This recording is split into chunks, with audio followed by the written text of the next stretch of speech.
AP liquor కేసులో కొన్ని కీలక పరిణామాలు కూడా చోటు చేసుకుంటున్నాయి. లిక్కర్ అక్రమ కేసులో A30 పైలా దిలీప్కు ఏసీబీ కోర్టు ఈరోజు బెయిల్ కూడా మంజూరు చేసింది. ఆయన రాజ్ రెడ్డికి పిఏ. అప్రాక్సిమేట్లీగా ఈ పైలా దిలీప్ 117 రోజులుగా జైల్లో రిమాండ్ ఖైదీగా ఉన్నాడు. 117 రోజులు. సిట్ అధికారులు మే 1వ తేదీన విచారణ చేసి అరెస్ట్ చేస్తే జైలుకి పంపితే ఆయనకి ఈరోజు బెయిల్ వచ్చింది. రిమాండ్ ఖైదీగా ఉన్నటువంటి పైలా దిలీప్కి ఈరోజు ఏసీబీ కోర్టు బెయిల్ మంజూరు చేయడం, ఇంకా మిగతా వాళ్ళకి కూడా రేపు ఇంకా రేపు ఎల్లుండి అన్నట్టుగానే నడుస్తుంది. మిగతా వాళ్ళకి కూడా మేబీ ఇంకా బెయిల్ వచ్చే అవకాశాలు కూడా మెండుగా కనిపిస్తున్నాయి. ఎందుకంటే ఆ కేసులో మ్యాటర్ లేదు. ఆ కేసులో మ్యాటర్ లేకుండా ఈ కూటమి ప్రభుత్వం కుట్రలు పండుతుంది. మొన్న కూడా ఏసీబీ కోర్టు సిట్ అధికారులను ప్రశ్నించింది. ఈ ఛార్జీ షీట్ ఎవరయ్యా తయారు చేసింది మహానుభావుడు, అసలు ఏముందనేసి దాంట్లో ఆ ఛార్జీ షీట్ ప్రిపేర్ చేశారని చెప్పేసి ఏసీబీ కోర్టు కూడా ఒకంత ఆగ్రహానికి గురయ్యింది సిట్ అధికారులు రెడీ చేసినటువంటి ఛార్జీ షీట్ మీద. అంటే ఆ కేసు అవన్నీ కూడా ఏదో వైసీపీ మీద కక్షపూరితంగా కేసులు పెట్టాలా, అరెస్ట్ చేయాలా, వైఎస్ఆర్ కాంగ్రెస్ పార్టీని బద్నాం చేయాలా అన్న కోణంలో ఇంకా వాళ్ళు ఎల్లో మీడియా ద్వారా బాగా ఊదరగొట్టించారు. ఏ విధంగా ఊదరగొట్టించారో చూసాం. ఇంకా వైసీపీ పార్టీ అయిపోయింది, ఇంకా రేపో ఎల్లుండో జగన్మోహన్ రెడ్డి గారిని తీసుకెళ్ళి జైల్లో వేసేస్తారు అని చెప్పేసి కూడా మాట్లాడారు. ఇప్పటివరకు జగన్మోహన్ రెడ్డి గారు జోలికే వెళ్ళారు.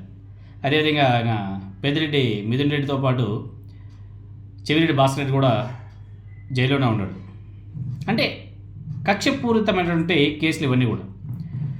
సో మొత్తానికైతే లిక్కర్ కేసులో మొట్టమొదటి బెయిల్ అయితే రావడం జరిగింది పైలా దిలీప్కి.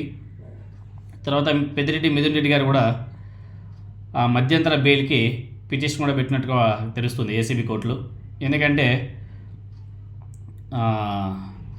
నెక్స్ట్ మంత్ ఉపరాష్ట్రపతి ఎన్నికలు ఉన్నాయి. ఆ ఎన్నికల ఎంపీలందరూ కూడా ఓట్లు వేయాలి. సో ఆయన ఆ ఎన్నికల్లో పాల్గొనాలి, ఓటు వేయాలి, మధ్యంతర బెయిల్ ఇవ్వండి అని చెప్పేసి ఆయన ముందస్తుగానే ఏసీబీ కోర్టులో పిటిషన్ కూడా దాఖలు చేశాడు. ఆయన అప్రాక్సిమేట్లీగా రాజమండ్రి సెంట్రల్ జైల్లో 40 రోజులుగా ఉన్నాడు. 40 రోజులుగా ఆయన జైల్లో ఉన్నాడు. సెప్టెంబర్ 9వ తేదీ ఉపరాష్ట్రపతి ఎన్నికల సందర్భంగా ఓటు హక్కు వినియోగించుకునేందుకు బెయిల్ కోసం ఆయన న్యాయస్థానం కూడా ఆశ్రయించాడు. ఉపరాష్ట్రపతి పదవికి జగదీప్ ధన్కర్ గారు రాజీనామాతో ఖాళీనటువంటి స్థానాన్ని భర్తీ చేయాల్సిన అవసరం కూడా ఉంది. కాబట్టి దానికి సంబంధించే బీజేపీ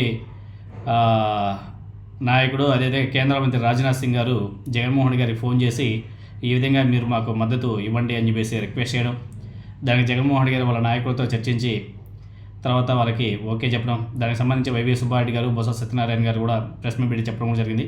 ఎన్డీఏకి మేము సపోర్ట్ చేస్తామని. ఎందుకంటే వాళ్ళకి మ్యాజిక్ ఫిగర్ ఉంది కాబట్టి అటువంటి వాళ్ళకి తప్పదు ఇంకా ఎన్డీఏకి సపోర్ట్ చేయాలి. ఎందుకంటే ఏదైతే ఇండియా కూటమి తరఫున నిలబడ్డాడు వ్యక్తి అంత మెజారిటీ లేదు.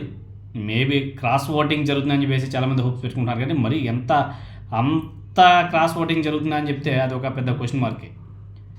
సో పెద్దిరెడ్డి మిథున్ రెడ్డి గారు కూడా ఏసీబీ కోర్టును ఆశ్రయించడం, పైలా దిలీప్కి బెయిల్ రావడం, ఇంకా వర్షపెట్టి ఇంకా మేబీ ఇంకా కొద్ది రోజులైనా అందరూ కూడా బయటకు వచ్చే అవకాశాలు కూడా కనిపిస్తున్నాయి. ఈ కేసు పసలేని కేసు. ఇప్పుడు ఢిల్లీ లిక్కర్ స్కామ్ ఏమైంది? ఈవెన్ ఢిల్లీ లిక్కర్ స్కామ్లో ఎవరైతే ఇన్వెస్టిగేషన్ చేశారో ఈడీ అధికారులు, వాళ్ళు అవినీతికి పాల్పడ్డారని చెప్పేసి సిబిఐ అధికారులు ఈడీ అధికారులను అరెస్ట్ చేసి తీసుకెళ్లి జైల్లో పెట్టారు. అలా ఉంటుంది.